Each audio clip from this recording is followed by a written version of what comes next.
Hello, everybody. Jim Powers with MaryvilleSaints.com and Saints Vision as we continue with our coaches show. And joining us is our women's soccer coach, Eric Delabar. And Coach, road trip to Truman last week, saw some bright spots, and then at home on Quincy on Sunday. Talk a little bit about this past weekend in the GLVC openers.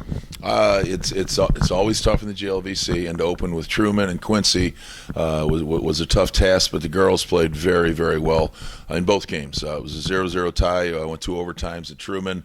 We played very well. I think we really established ourselves as a team that can compete with the top teams in the conference.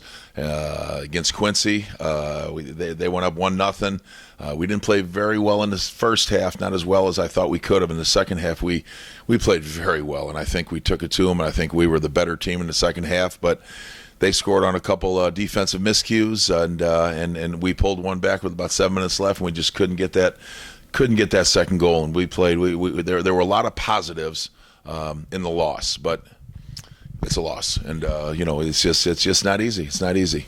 You go through those two teams and you see the scores, and obviously a lot of that is going to be due to the great defense that the ladies played over the weekend. Yeah, we played very good defense, and offensively we created opportunities. Our midfield played very well, and offensively we created opportunities. But it's all about taking care of the little things, and one of the little things is finishing your chances, and that's what we're working on at practice this week and to get ready for the alumni weekend.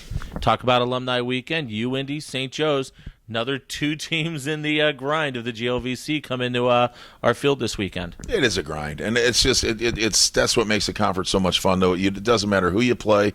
You play a top team, you play a bottom team, but there are no bottom teams. Every game is a tough game. Every game is a shin-kicking affair, and the girls know that, and that's why we have to come out ready for Indy on 5 o'clock on Friday, and then get ready for St. Joe on Sunday. Talk a little bit about these 2 teams. What is maybe one thing about UIndy and one thing about St. Joe's that we're going to have to take care of in order to get the W's? Well, when Indy has a new coach. So I think she has gotten them ready to play. I talked to Lewis. They played them this weekend, and they said they're a very good team. They play very well, and St. Joe's a much improved team. St. Joe was the bottom team in the conference last year, one of the bottom teams, but we went out there and it was a 4-2 game last year. So they play hard, they play physical, and I know they're going to be ready for this tough conference as well. Outstanding, Eric. Good luck this weekend. We'll see you on Saints Vision on Friday afternoon. Thank you. Appreciate it. Eric Delabar joins us. We'll have both women's games this Friday and on Sunday on Saints Vision. We're very excited to do that. And you can also follow all the action on Twitter at Maryville Saints. For Coach Delabar, I'm Jim Powers. Thanks so much for joining us on MaryvilleSaints.com and Saints Vision. Have a great week. And as always, go Saints.